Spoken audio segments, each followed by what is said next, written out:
Hope it works. All right. Yes. Hello, everyone. Hello. Hey. Hello. Welcome, everyone. Give everybody a couple seconds to get on here. But I'm excited for our ladies' nights. On a Wednesday. On a Wednesday, right? It At is least it's Wednesday. not too late. It's ladies' night, but it's like grown-up time for ladies' Oh yeah. You could be in the night. bed by 9. This is great. Yes. Yes. Yes. So if you guys are joining us, welcome to Ladies Night. We appreciate you guys coming on today. Let your hair down, relax, because this is for you. I have some of my amazing client sister friends that I have been working with and knowing for years. And I wanted to make sure that we can share their expertise to our community because it is so important in this climate. We move with purpose and collectively. So I'm really excited to hear the discussion today. And this is a dialogue, not just a discussion. So if you have any questions, please drop them. We will be answering them. Without further ado, we're going to have each one introduce herself. If you don't know, I'm Tasha Cooper Ware. I am the CEO and founder of HLS Collective, and I enjoy bringing the community together and giving out this wellness tips that we need and bringing everyone together to make sure that the information that they get has integrity. So let's start with Jess. She's going to introduce herself. Hello. My name is Jess Swift-Terrell. I am the founder of Chef Jess, and I am a registered dietitian and integrative and functional certified practitioner. Excellent. Thank you, Jess. I am so excited to have Jess on here, y'all. It's not often that you have a client and a friend that knows even more than you know about nutrition and very current about what's going on right now presently in the world, because it's forever changing and it's not always for us. So I'm excited to have Jess on today. Next, we have Kimba. Hi, I'm Kemba Hendricks. I'm going to give my background only because Tasha has actually known me through like all of my professional iterations. And so I met Tasha when I was still teaching and in the classroom. I then went to law school. By training, I'm an employment lawyer. My area of practice for most of those years is focused on diversity, equity, inclusion in the workplace, employee and labor relations. In this moment, that sounds funny to say out loud. But as I transitioned out of like direct legal work and where I've moved more into like workplace strategy consulting and executive coaching. And Tasha has been here and a part of that for most of those years. So I'm glad to participate with her and to have had her along for that journey. Excellent. And next we have Summer Theodore. I've known Summer for a very, very, very long time by way of some other sister friends. So I'm excited to have her on today as well. She brings a different perspective on life and entrepreneurship. So, Summer, tell us about yourself. Well, thank you, Tasha, for having all of us and bringing us together for this epic night. As she said, I'm Summer Theodore. I am the founder and self-proclaimed neighborhood watch leader of Jesus Be Knowing. And Jesus Be Knowing is an apparel and community brand that is geared towards those that have a love for Jesus and a heart for community. So here we sell apparel, but we also try to bring people together through Christ and just make sure that we spread love through faith. Okay, now that's what we need. Spread love through faith. That's what we're talking about. We need that diverse ways that we have wellness, and connecting our spirituality to our body is so important.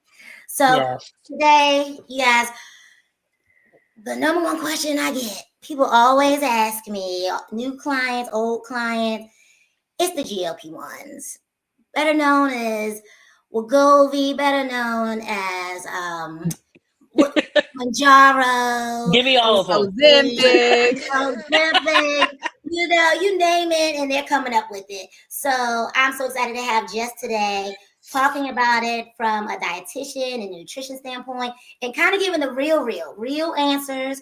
Please take notes if you have questions, because we're not playing around. We want to make sure that we are informed and that you have all the information that you need to be on your wellness journey. So without further ado, I'm going to let Jess take the stage, and she has a presentation for you guys, which I'm excited. I love thorough.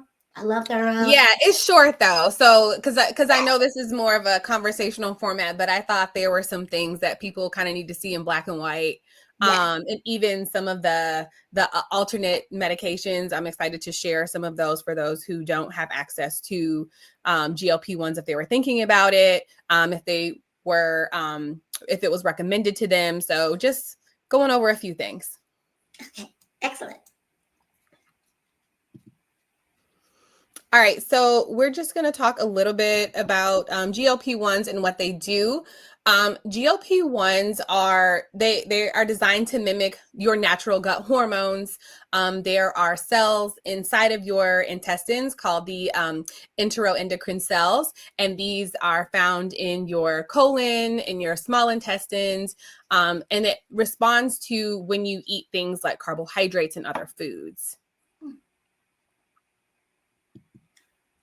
So GLP-1s are also known as glucagon-like peptide 1s, and they release when you're eating foods, and they're triggered. They're triggered by the release of carbohydrates and fat, so that you are able to not only start to feel that satiety and satiation, like, oh, I'm full, but also so that your body can start the processes of digestion to break down food.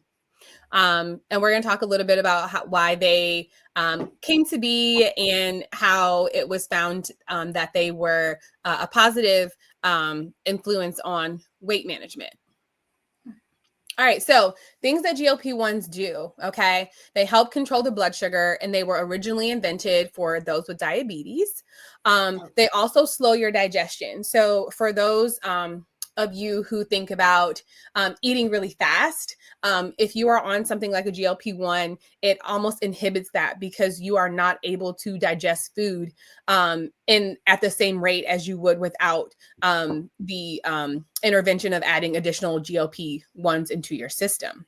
Also helps control your appetite. And we're going to talk a little bit next about like the brain and gut connection to GLP-1s and how they talk in your body.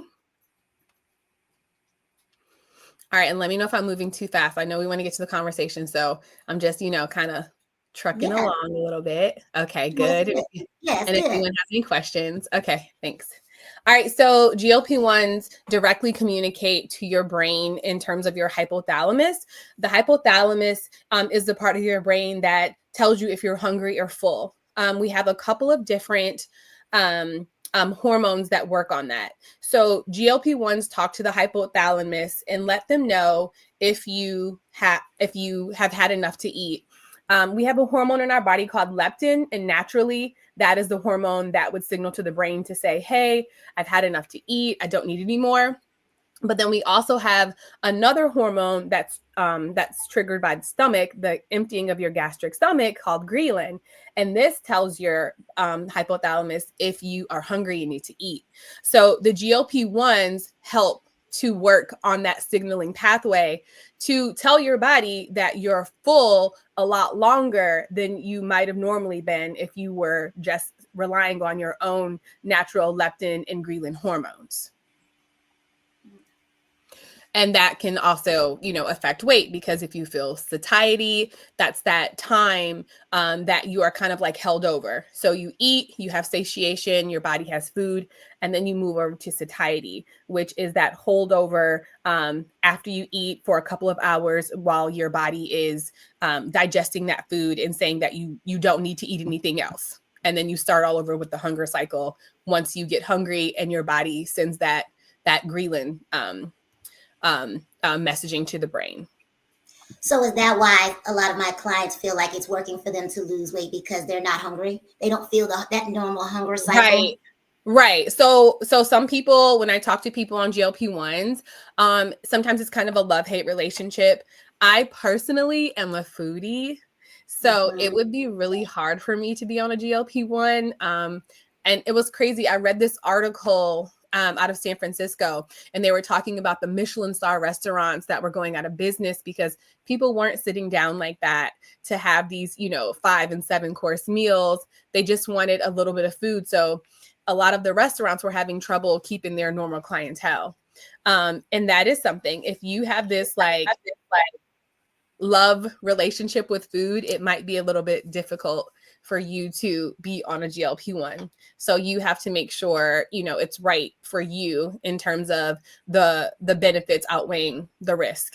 And also, we think about the psychological part of eating and what that means to everyone. So yes, it's a big decision. It's a big decision for sure. Mm-hmm. Absolutely. Like, even just for myself, I'm a foodie as well. Once you said foodie, I was like, well, dang, I will be in the same. Yeah, just like not enjoying food as much as you used to. Yeah, like I don't that like would that. be, I'm a chef, so like that would be very hard for me to not Yeah, be able for to sure. enjoy food. I love food. Yeah, I'm the same way. I have to get creative. I'm like, oh, maybe an oxtail, or maybe like I can go Yeah. the I mean, gym. we like Mhm. eating her food. You know what I mean? You're a chef. We want to eat it. That's right. That's what I'm saying. It would be hard for me. Yeah. So that is one thing that you need to think about if you are considering GLP-1s, if they were recommended by your doctor and this is something that's right for you. That's another thing. I always recommend people who are doing this to make sure they're doing some type of therapy as well, because people don't think about the emotional state that food can contribute to your emotional state, whether that be happy, sad, whatever. It's just important to kind of like get that even keel while you're making such a drastic lifestyle change. Right. Mm-hmm. So you guys might be used to the Ozempics and the Wegovy's and the Mounjaros. Those are the top 3 out there for GLP-1s, and they mimic the hormones inside of your GI tract, again, to tell you if you're full or hungry. Also, it's really good for diabetes management because GLP-1s do help control the blood sugar. So if your body's not producing enough and you need that boost, that will help kind of control that blood sugar. We know that when your blood sugar is too low or too high and you have spikes and dips, that really impacts your insulin and your insulin resistance. So just making sure you want to stay on even keel. You want that, you want that evenness, that flat line in terms of your blood sugar. You don't really want it spiking and dipping. And then also a byproduct was weight management. So let's talk about the real, because people are interested in the cost. Okay. If you are not a candidate, you could be spending like $1,300 a month without insurance. So that is very expensive. And I don't think that is really sustainable and feasible for a lot of people. So when you think about that, think about the fact that when you start GLP-1s, you're in it for the long haul. I think some people start GLP-1s and don't think about fixing their relationship with food, fixing their relationship with exercise, fixing all of their lifestyle changes, thinking about the relationship between sleep and stress. And we'll talk a little about that too, and even water intake. So if you plan to get on GLP-1s as a quick fix, and then you think you're just going to get off them in a couple of months, it's a waste of money. Because you will not only gain that weight back, but you'll probably gain more weight back. So it would be more like being on a yo-yo diet if you did that. But yeah. So we don't want to do that. No, absolutely not. And that's something that I try to tell my clients as well, that you want something that you can sustain forever. And if cost is a thing, then you may want to start with something that you can afford for the long term. You don't want to be overly committed. And that's from GLP-1s to the protein shake if it costs too much. Like what can you get and what do you have access to for long periods of time? Because we want to make sure that we're starting habits that we can have for forever. That's right. And then I always like to talk to my clients and say, like, what's your forever lifestyle change? Like things that are sustainable for you, not the moment, right? Not the moment lifestyle change. Because that's not sustainable. And then I think you'll be more disappointed in the long run. And you know that, Tasha, like when you work out, you need to like keep it up. I can't work out for a month and be like, okay, this is great. Like I actually need to sustain that. So what are the things that are sustainable for me? Exactly. You had something, Kimber? I was just going to say it's also the other side of that. It's the how I feel right now versus how I will feel in the long run. Yeah. That instant gratification. That instant gratification. Mhm. Like it's not, medical interventions are not something you want to enter into that are based on feelings, because how you feel right now may not be how you feel tomorrow, and that it's That's going so to true. affect as you're saying, it's going to affect the effectiveness of Mm-hmm. what you're doing. Yeah, it does. It really does. And that's a really good point. And this is why today, so many of these get, thin, quick diet, I like to call them dietary schemes and things like, oh, take this pill, drink this lemonade, and you'll lose all of this weight. Like, that's why those things work so well, because people have that, what can I do right now? And they don't think Right. about in the future. So what would you say, from your professional opinion, some ways that are easily accessible ways to nourish your body outside of GLP-1s? So I think, well, they do have some alternatives if you are going into the medication route that I'll talk about in a little bit. But honestly, it's going to be back to old school, like finding the correct intake for you, finding the right workout for you. People also don't value sleep as much as they should. Sleep helps you get rid of inflammation. If your body is in a constant state of inflammation, you are not able to process things and work things the way that they need to work inside of your body. It's just like if you have a rash on your skin, right? Are you able to put on the nice smelly lotions and the things that you like? Like, it's irritated. So if you are functioning in a constant state of irritation, your body's not going to function for you. So sleep and then stress management. And I know I say that and it's easier said than done because I'm probably stressed out right now, but you need to make sure you find things. For me, I like doing like rhythmic breathing. Also, if there is also therapy, okay? Because people don't realize it, but therapy, getting a lot of things off of your plate, organizing your thoughts, meditation, these kind of things help you kind of calm down, help you with inflammation, and then help you kind of work through what you need to so that you make yourself available for lifestyle changes. So you have to be ready. Absolutely. And the one thing that I always add, you have to make the muscle. You have to keep the muscle to speed up your metabolism, and the drug can't do that for you. The drug can't do that for you. You cannot do that for you. And to set your metabolic rate to a way that you can sustain the muscle, keep the muscle. You need the muscle to speed it up and to keep it balanced, on top of your other aspects like your hormone regulation and things like that. So I think that looking at it more holistically, especially when you want to have the right amount of nutrients, because like you said, with the appetite suppressant, people don't have enough nutrients sometimes. So you have to go low impact. You might have to have more yoga, lightweight days because you just don't have the energy. So I think people underestimate that balance for the long term, and having that source of nutrients and calories that your body just needs to survive. Like that minimum. You need your heart to pump, your brain to work, your lungs to work without you having to think about it. You got to get those calories in. Otherwise, you will feel it. You will feel tired. Yes, you may be thin. You may lose weight per the scale, but you will also lose that muscle. And we can't sustain that. We don't want to become frail old people that fall and break their hips. That's right. You have to make sure your joint health is, and your posture is so important, and the drug can't do that either. Drug can't do it's not a miracle drug, and it's not for everyone. Yeah. It's definitely not for everyone. So I know you've seen the commercials, Row.co, Weight Watchers, get your GLP-1s here, that kind of thing. Outside of, some of these work if you can't qualify through your physician. Yes, compounding pharmacies are lower cost and easier to access, but there are some risks. When you think about FDA regulations, as long as the active ingredient is the same, then a compound pharmacy can make up a formulation for you with the active ingredient being FDA approved, but it might not be the right formulation for you. It also might have some things in there that are not regulated as much. Okay, so there are some safety concerns there. Typically, compounding pharmacies, although they have some FDA oversight, they're usually controlled by the state. So they don't have to follow as many rules as like a larger pharmaceutical company. So just be mindful when you see the commercials about getting your GLP-1s.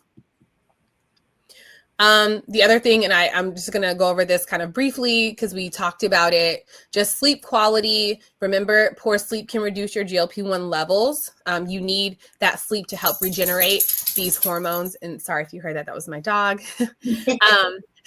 Stress impact. So cortisol, and we see the commercials, cortisol causes belly fat, blah, blah, blah. But it also affects the appetite regulation. So cortisol will increase your need to eat. So it's actually an antagonist in terms of working against the GLP-1s. So if you're taking a GLP-1, but you're so stressed out that your cortisol is through the roof, the medication really can't work. And people don't realize that either. You just can't go on a GLP-1 and you don't have your mind right. Right.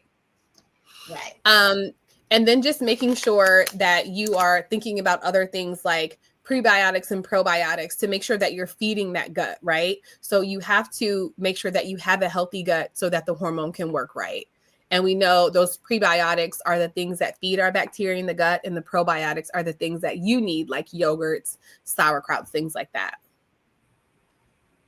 How do we know which one we really need as far as pre and probiotic? Like, should we ingest both? Like, as far as even like a supplement? Yes. There's so many different supplements and things like that. Do we need both? Yes, and yes. Mm-hmm. So Wow.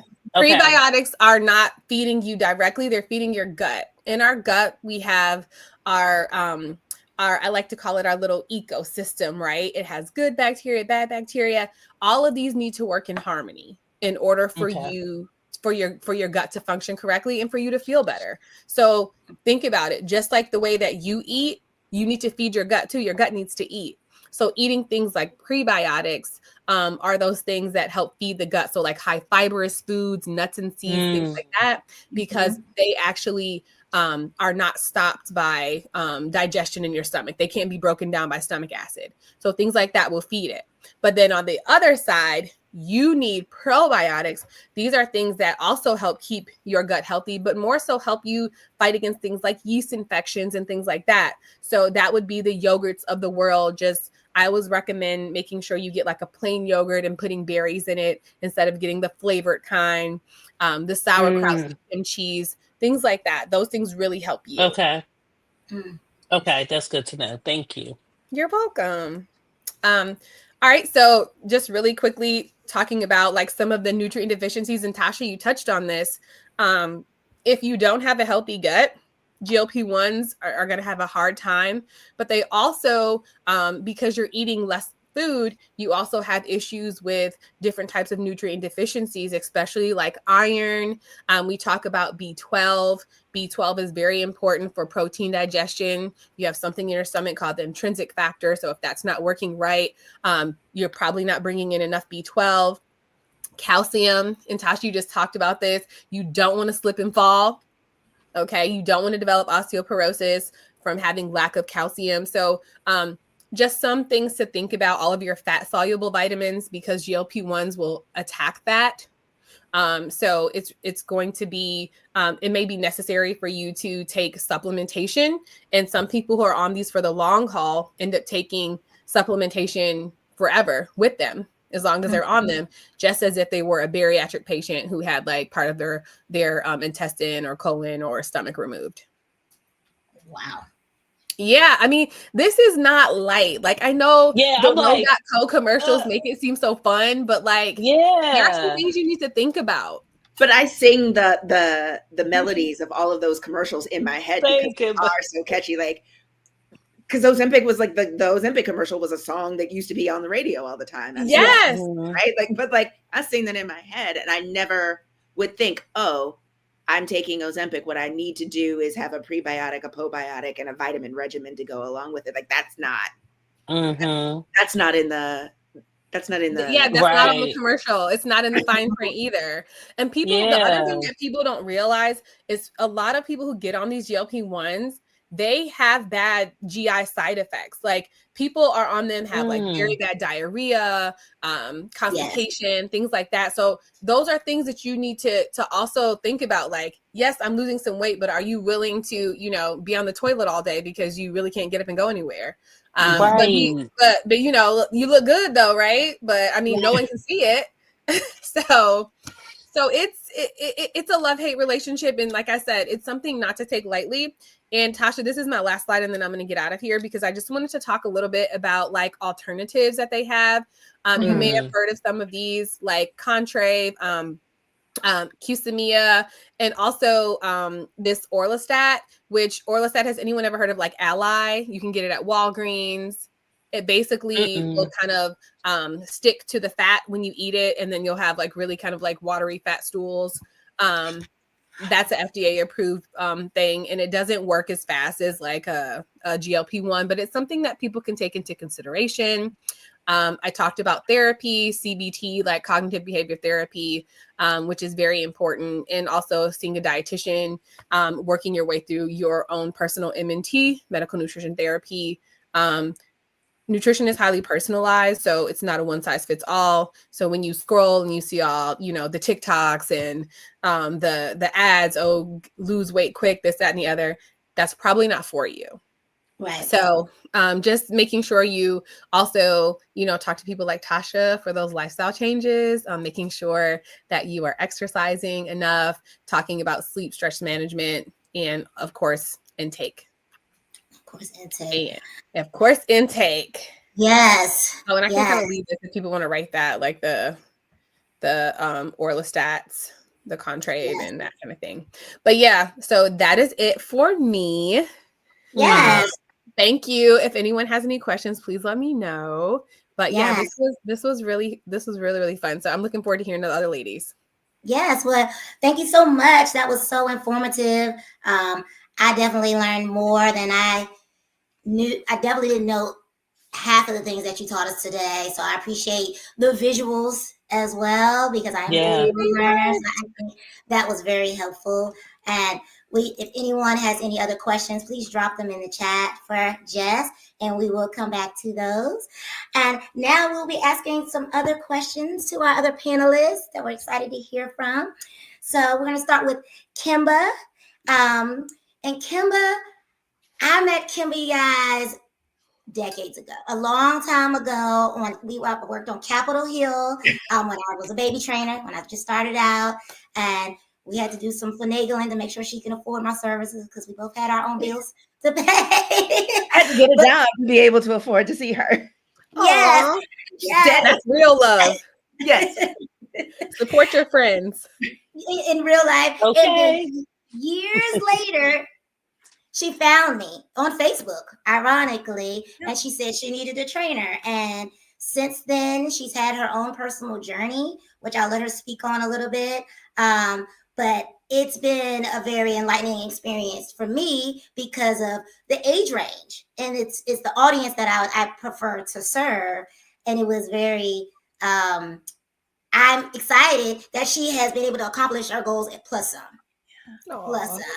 Yes. So Kimba, in your experience, how do you feel like society, healthcare, the policies and the things that are going on in the world, how does it kind of disenfranchise us as women, as Black women?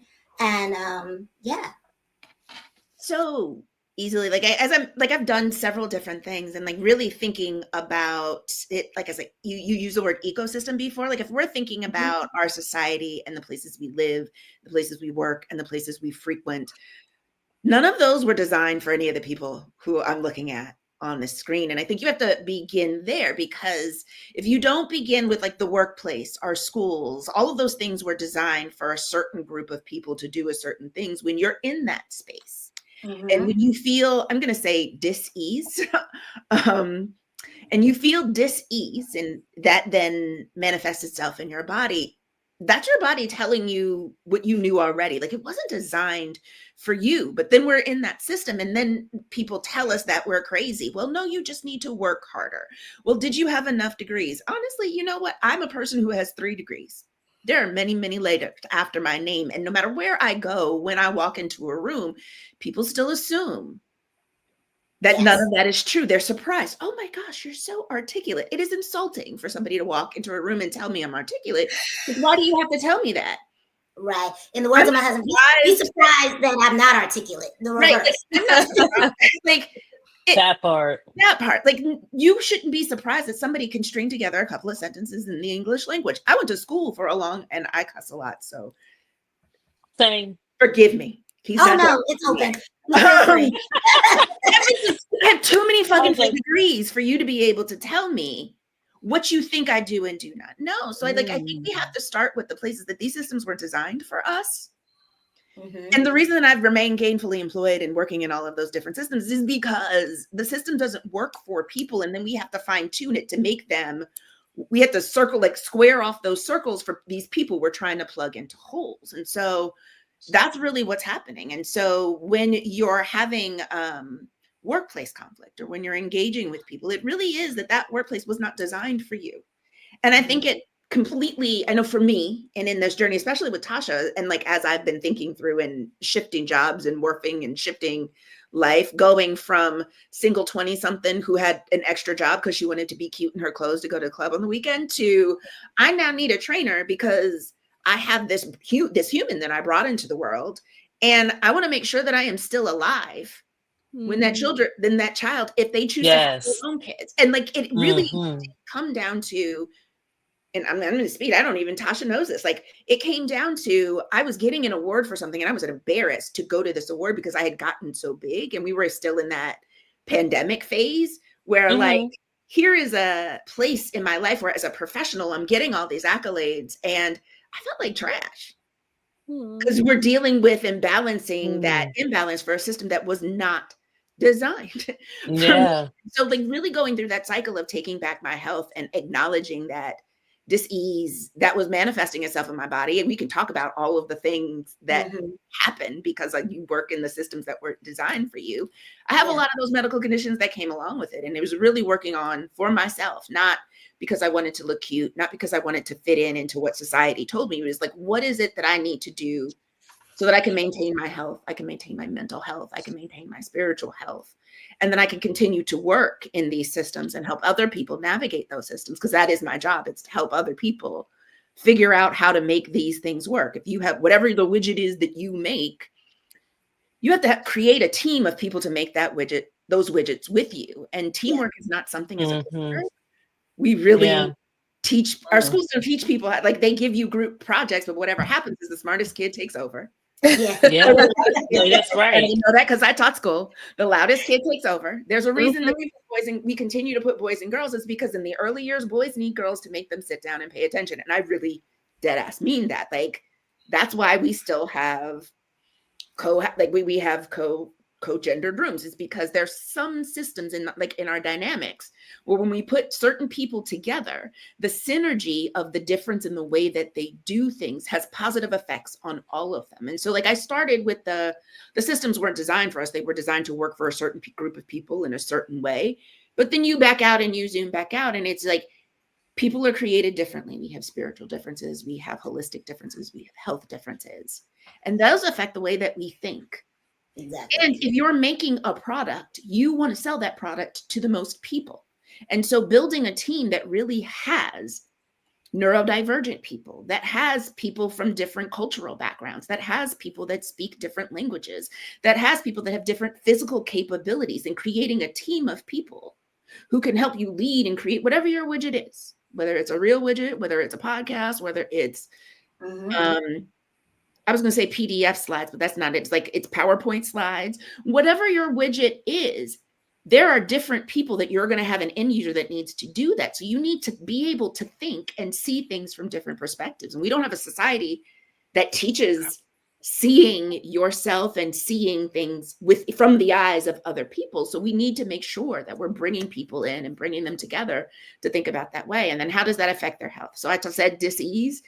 But dis-ease is disease, like your body creating those energies.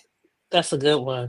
is what Yeah. causes like, Mhm. I have multiple health conditions that cause inflammation. Why do I have those multiple health conditions that cause inflammation? Because I have a career where I work in white corporate cultures that were not designed for me to be in that space. And I live in a world that was not designed for my proper care and feeding. And it's the shrinking, it's the learning to be very articulate. Yeah.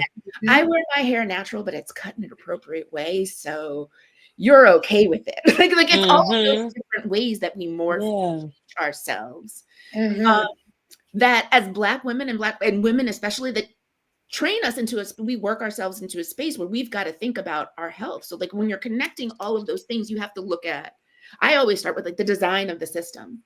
Mhm. Most of the things we're dealing with are symptoms rather than symptoms of the initial problem that the system was for us, rather than a disease, like some kind of disease or malfunction of the individual. And so when I think about that, I think really when we're looking at our health, Black women's health outcomes, and we're looking at educational outcomes, and we're looking at birth rate mortality, all of those things really do, if you look at it and you study it, come back to that system was not designed for our proper care and feeding. And so we, on our bodies, have built up a level of resistance and stress. And so we are affected by that. And so we have to function within those systems differently. Absolutely. And that's part of the customization that HLS tries to bring is to see you as a unique individual. It's like, yes, you may be a Black woman. Yes, you may be of this age. It doesn't mean that the system was made for Kim. It doesn't mean that you're custom programming, that you're going to get up at this time and I'm going to get up at this time and you need this much water and you need this GLP. It all has to be custom at some point, and we can work together to make sure that we grow the community together, but understand each one of our uniqueness brings something else to the table. And that's what makes it innovative. And that's how you grow. And that's how you end up with a pyramid. And that's magnetized. Those are the things that matter. And so within, what would you say is a takeaway that you help people with in their organizations and their executive coaching that you give them to help them with their uniqueness? Really start with starting with who you are and figuring that part out. I think it's the crazy thing is I would say that's what we've done together in some ways in finding. I hated exercise. Like there was nothing in me that wanted to get up and run. Like nobody's doing that. I'm not dying. Why am I on this treadmill? This is stupid. This is stupid. This is dumb. Why am I doing nothing that I find joy in it? But you know what I figured out? I like being outside. You get on a bicycle and I have my whole Beyonce moment with the good music and the air blowing through my hair. I could do that for a long time. Yeah. And so it is really about figuring out who you are, figuring out what you need done, and then creating a way you want to backwards design where we're starting to where we want to go and put those things together. That's how you build a team that works together. What is everybody's strengths? You have to do an assessment of what everybody needs. That you have a lot of conflict in your workplace. Well, where is the conversation breaking down? What skill sets do we need to add on? Do we need, it's like training. Do I need to develop more muscle or do I just need a retooling on how to use this? Like maybe I need to use a kettlebell instead of a dumbbell because I'm a person who needs kinetic movement and I maybe want to go more cardio, right? Like what are you doing and what is it that you need it to do? And then calibrate backwards from there. And I really do think it's about and this is something you've taught me, it's the consistency that builds resilience. I don't have to do it. I'm not building for what I'm doing today. I'm building for what I want to be able to do tomorrow. Exactly. I want to be able to sit down and wipe my own ass when I'm 95. I'm like, and trust and believe that this is the phase of my life because I have both the rebellious teenager and the rebellious parents who are all going through all of the things at the same time. And it's like, I want to at 95 to be able to sit down and wipe my own ass. So I'm gonna do these squats. That's right. Every week, back to back. Do these squats. On this Every time I do a squat, I would think of you, Kim, but I want to say that. You know, I would say that. Thinking about, I got to do this because when I'm 95, I want to be. I'm gonna need this. I'm gonna need this. And it's a non-negotiable. It's a non-negotiable. It's a non-negotiable. And so, like, if we're taking it back to the thing that you have me here, like the workplace, like we tend to try to force people into workplaces and make the workplace a very one size fits all. And then we wonder why that didn't work. Well, that work was designed for a white man in his mid 40s with a wife and 3 kids at home who could support his lifestyle and do that. Yeah. I'm not him and he is not me. And so if you're going to get my intelligence, if you're going to get the benefit of these 3 degrees that I just paid off, right? Thank you, Joe Biden. Yes, he got it before he left. Before he left, because I was the last one went in that last group. So thank you, Miss Joseph Robinette Biden. I got to get all 3 names. That's how it was, a house of debt, right? So you really have to begin with what is it that where are we going? Where do we want to go? What is it that we want to accomplish when we get there? And who's the team that we're doing this with? So if this is my team, this person has a unique set of strengths, and that works really well with this one. So we're going to pair those 2 together. That, oil and vinegar, they don't really match. So while I might shake them up and put it on a salad, maybe I'm not giving oil and vinegar the clean the bathroom duties. Maybe that's not what they're going to do. Vinegar might need to degrease something on the cars that are outside, and oil might need to lube it after the fact. Like, you have to bring your clutch people and put them in a position where you're priming them for the things that they're going to be successful for. It really comes down to assessment, strategy, like do an assessment, make sure you understand what you have. Work within where you're starting. Like, I can't start somebody who can't lift 10 pounds, lifting 20-pound weights. That's not going to work for them. They're going to break something. Absolutely. I would say you got to start with, everyone starts in kindergarten. Everyone starts in first grade, and you have to you can't just skip the 12th grade because it looked cool on the internet. And when you show up in college and you can't write an essay, that is why. And so we do a lot of setting for workplaces, especially, we do a lot of setting the expectations that, I mean, everybody has a degree, but not everybody has a degree in English. So maybe one person, maybe the engineer shouldn't be the person that you have doing the PowerPoint. Maybe that should have been your English major. And the math major absolutely should have checked all this, should be the one that you have checking all the stats. Like, they don't need to know how to do your social media. That's dumb. Yeah. Exactly. And so really thinking about starting with the self. Who is that person? What makes them thrive? What makes them whole? And creating an environment that allows them to give their best. Really, we all benefit from that, rather than trying to, with a shoehorn, put all of the square pegs in round holes. You really just can't do that. So backing off, one thing if you had to take away is really start with who you are and like fulfilling what you need. Strategy, work from there, reassess consistently. Yep. Indeed. And that is one of the philosophies of HLS, is to look at the person, look at your personnel as an individual, set a realistic strategy of who they are. What are they trying to accomplish? All 3 of you have different goals today. Yeah. You all are different people, and that's the only way to build, to get to, like you said, to get to your college years from first grade. And that's why I like the data in the app. You're not on the app, guys. Get on the app. Because we have the data, and we can keep track of things like that. How were you feeling today? How was your unique journey? What did it look like 3 years ago? I have Kimba's data from years ago. I have Summer's data from years ago that we can look back and go, oh, you were postpartum. Oh, you were prepartum. Oh, wait, you were pregnant during that time. It's beautiful to look at the journey and to know that as women, we have our information to take to our doctor to say, wait a minute, no. I drank 1,000 ounces of water between this date and this date. Right. And it is so important to achieve your goals. And it's just so individualized. So thank you for that, Kimba. I really appreciate your feedback. And if you guys need some organizational help, definitely tap in with Kimba. So can I just add real quickly, Kimba? Sure. I really love that you brought this up because, just as my business grows, I'm going to speak that into the existence because it's just me and my husband right now. But as I need to build the team, those are core, I think, things we need to keep in mind, making sure we're putting the right people in the right positions in order to thrive the best for your, not only for themselves, but for your brand and your company. And oftentimes I do think we try to put squares in peg holes. Yeah. Or one thing, or also we expect people to do the catch up stuff all the time. Like I'm coming from the it's like other duties as assigned.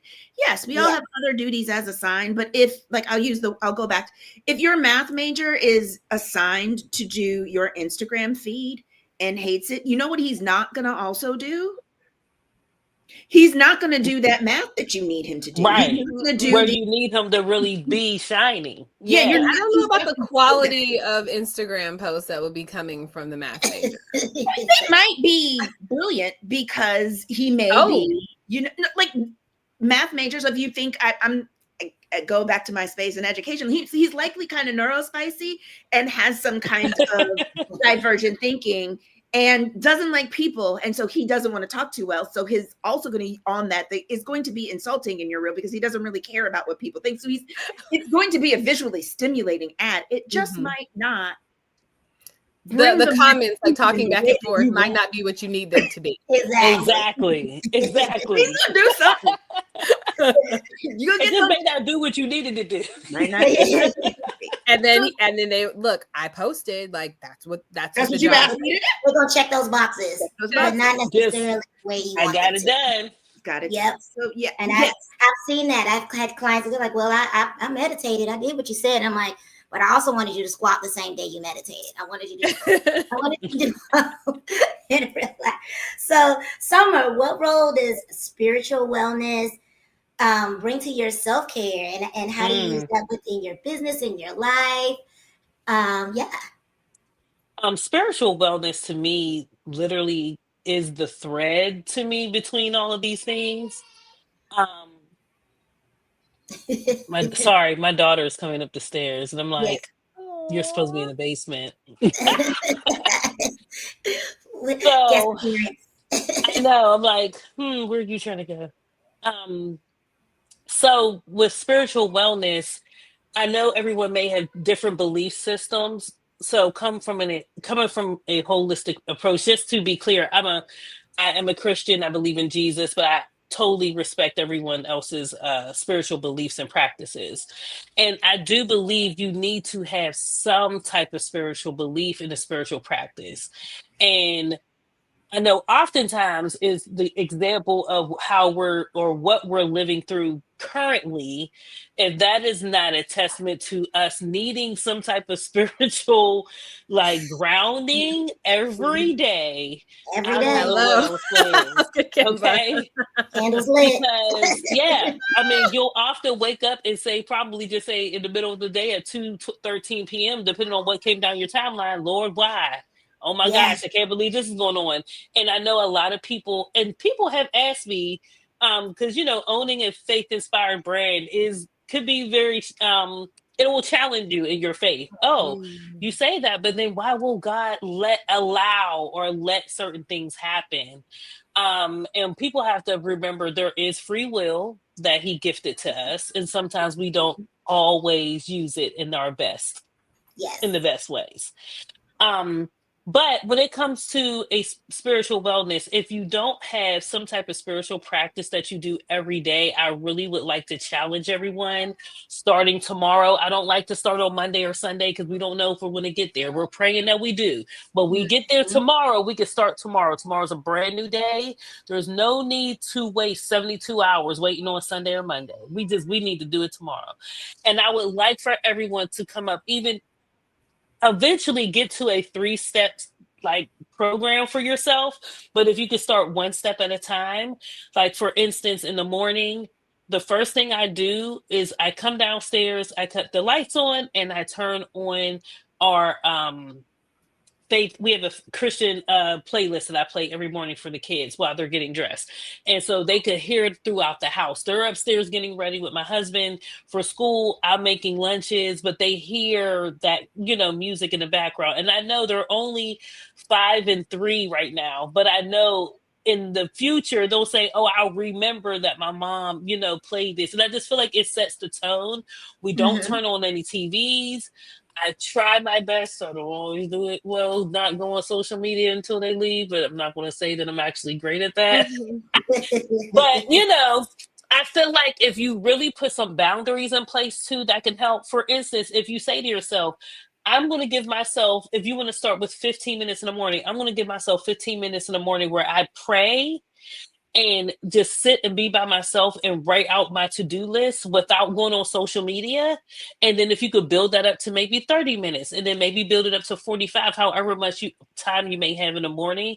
But I think taking time out in the morning for God and for yourself first is absolutely key, because the world is going to snatch everything it can. I mean, we love our family, but your partners, your spouses, your children, your parents, your kids, uh your in-laws, the group chat. friends, the group chat, everyone's going to suck anything out of you. And the thing is, it's not always bad. You know, it's fun. We're laughing, we're joking. Sometimes we're crying. Sometimes, but all in all, if you look back and you feel overwhelmed by 3 o'clock because you just haven't had 5 minutes to yourself, then we need to reassess some things. And so one thing I will say during this time, my faith and spiritual practice, especially during this time of Lent, has become stronger because of what we're going through. I think is very core. I mean, it's very key to remind yourself, what are your core values? How are you going to move through this time? Regardless of how everybody else decides to react, how am I going to react? That's going to reverberate to my husband, my wife, my partner, my kids. I want to be able to exude as much joy and love to people that I can. When I walk in a room, I want them to not to feel the angst, but I want them to feel like some joy and maybe some relief, that when I walk into a room, I can bring that to them. And remember, everyone doesn't have a spiritual practice. So you may be shining a light. You may be the first light they see that day, or may have seen in a week. You know, if you can walk in with a little bit of like a little lighter, a little joyful, or can at least bring some sunshine to somebody, I really encourage that. The other part of the spiritual practice, where I think people don't really realize how important this is, but God doesn't want us to do life alone. He encourages us to do life in community.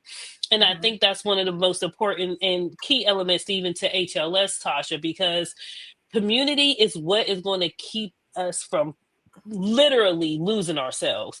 When you feel like you don't have it, your sister next to you or your brother next to you or whomever you consider your community literally should be able to lift you up. You sharing with someone that you trust that today is not the best day and you may need an encouraging word. You sharing with someone the great news you had today and that great news is safe and celebrated.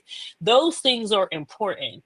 And so if you don't have a community, I really encourage you to start small. You could have 1 or 2 people where you just start checking in with each day or every other day, just making sure that, hey, how are you doing today? How am I doing? You know, talking, building up that rapport, building trust, building community. Tasha will tell you, I have multiple communities. Probably. She's my original socialite, y'all. I was like, oh, that's a thing. Listen, like, I am very blessed. Listen, yes. I have multiple family members that are not blood related to me. Don't talk to me that they're not my sister or brother, because they are.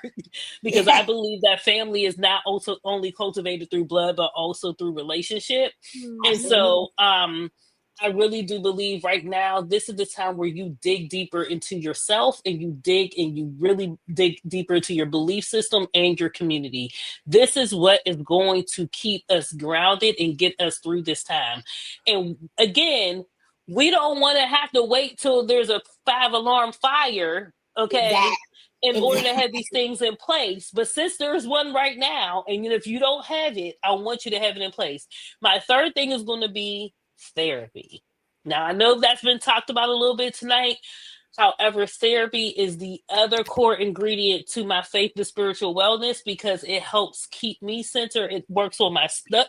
That hour, that 50 minutes with my therapist is the time where she can listen to me and is focused on me alone. How many times do we get to do that every day? We don't. You know, sometimes I don't even talk to an adult for 50 minutes in a day, and I live with another one. I have I definitely spend way more time with my clients for an hour. You guys know, talk to you more than I talk to anyone all day, but I can tell some people, they just don't have that. They don't have that 55 minutes to just let it out, bounce the ideas off, bounce the feelings off. Are the feelings valid, or is it am I even living in reality? Because we can negative self-talk ourselves and create a whole story in our mind that's not Imposter reality. syndrome, everything, that stuff is real. All those things are real, and you need people that are going to hold those moments that you have with them, like they really hold it tight, like they can look at you in your eye, give you at least be a solid ear or give you solid advice, someone that you trust. And even for like someone like you, Tasha, or even Chef Jess, you guys may end up being the pseudo therapist for some people. So it's like making sure that you, even in your role, Kimba, it's like making sure that you have some practices that are going to keep, if you're getting constantly inundated with everyone else's stuff, because you're helping people get their organization together. You're helping someone, try to lose 100 pounds. Y'all, the two of you, it's like, those are all, to your point, Chef Jess, when you said earlier, psychologically eating, like trying to get your mental together, you always taking in other people's, stuff can be hard. And so for you, you really need to have an outlet that is going to keep your mental and spiritually and physically healthy. Because what we don't need is for you guys to break down because you're so busy helping everyone else. And that's why I've been therapists there. have therapists. Like you have to. Exactly. You have to. You have to. I've been there before. I mean, I love being my like a rock for my friends and my family, but I used to like just negate myself. And like when we got into COVID and I'm postpartum with a 1-year-old, I just literally, Tasha will tell you, it was one of the hardest, darkest times for myself. And I've literally, between her, my therapist, my girlfriend calls it, you have a board of directors. You need to make sure you have a great board of directors. That's my therapist. That's my fitness coach here, Tasha. You got my primary care physician. I got a cardiologist. I got this person. All these people I have in play, they're part of my board of directors. Like who do you have on your board of directors that are going to feed into you and make sure that you are taking care of yourself, even your day-to-day lives? Like your friends who are going to jump in, even it's interesting even saying that on my texts were popping up and I had girlfriends speaking on my behalf about another situation in the group chat because they're like, hey, I know Summer is on the live. Let me tell you, that's not going to work for her. X, Y, because I'm just going to tell you that's not going to work for her because she got X, Y, and Z going on. I'm like, yes, thank you. I could do my work and my girl got my back. Your girl got your back. That's a good girl. So yeah, like you just want to be able to make sure that you are surrounded by great people. So again, it's like, I was trying to give you a lot in the short amount of time because I could talk about this all day, but it's like, please, let's start with 10 to 15 minutes a day, just giving yourself some time. Even if you can write out or journal, there's a great journal called the 5-Minute Journal. I love it. It gives you such amazing prompts. It's about, the company is called Intelligent Change, and it literally takes you 5 minutes. It's 2 practices you do a day. The first 5 minutes of the day, you do, what am I grateful for? What would make today great? And then a daily affirmation. And in the evening, you come back and you write your highlights of the day and what did I learn today? And you'll be surprised, even writing your affirmations, how you can speak into existence or manifest some of the great things that you want to happen in your life. And it's also just a great practice just to keep your heart soft. My girlfriend Michelle said that too.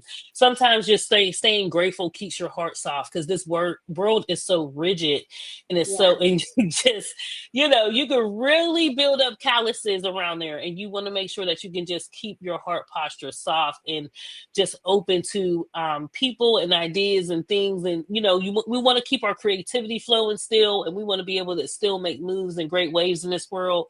And your self-care and your spiritual life is definitely going to help you get through all of that. Absolutely. Well, thank you so much for that. That was beautifully said. I think each one of you touched on different ways. I was going to ask a question about self-care, but you guys kind of hit it in different ways from your different experiences.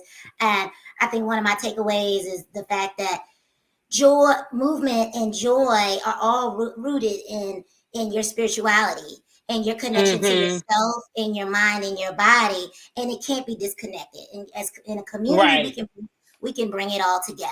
You know, whether from a And spiritual aspect or organizational or from your yeah, gut, from directly from your gut where your roots sit. literally. Literally. It's And physically look, literally. as my therapist says, when you're in accountability, you can't hide. You So can't. the community will help you stay accountable to your fitness, to your health, to the different things that you have going on. And the other thing she shares with me is action begets more action begets more action. The more you move, the more you do. That consistency you spoke of earlier, Jess, that Tasha tells us about, is like the more you're consistent, the more disciplined you are, the easier these things are to be able to sustain in your life, and you'll see how much it is missed when you don't do it, and it's Yeah. very important for you to get it done and really stay true to your boundaries. If you need to get up 15 minutes earlier, that's your time, then make that commitment to yourself and keep that word to yourself. Yes, exactly. So we're just going to leave you with this. If you guys want more information from HLS Collective, drop Journey in the chat and we will get you whatever you need, whether you want more information from Jess or Summer or Kimba. And of course, you can book a call with us. Ladies, do you have any promotions you would like to say? No promotion, but I would go back to the consistency thing. And we've watched this.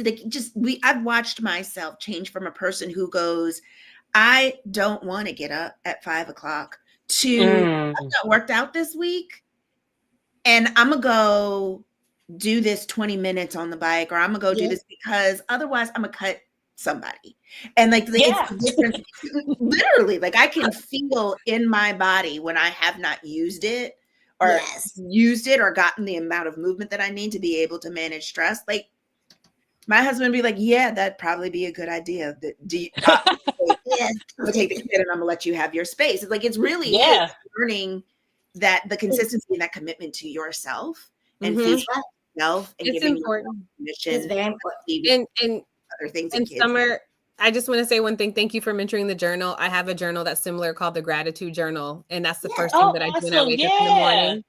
I do. Yes, mine is blue. It's the first thing I do when I wake up in the morning and the last thing I do before I go to bed. And I'm telling you, it has made such a difference in terms of how I feel throughout the day and the things that I appreciate. Because sometimes you forget when you're having a really horrible day, you forget all of the little things or the consistent things in your life that you really, really appreciate. Like even your husband, right? Okay, he might be getting on your nerves, but like you think about that, like, but overall, you know, there's more benefits than outside, you know, absolutely than time. So yeah, just again, consistency and thank you for bringing that journal up because that's how I kind of get through the day.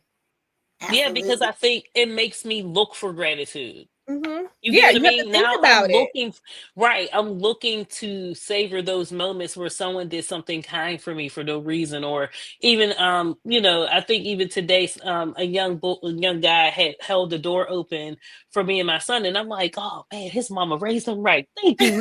Yeah.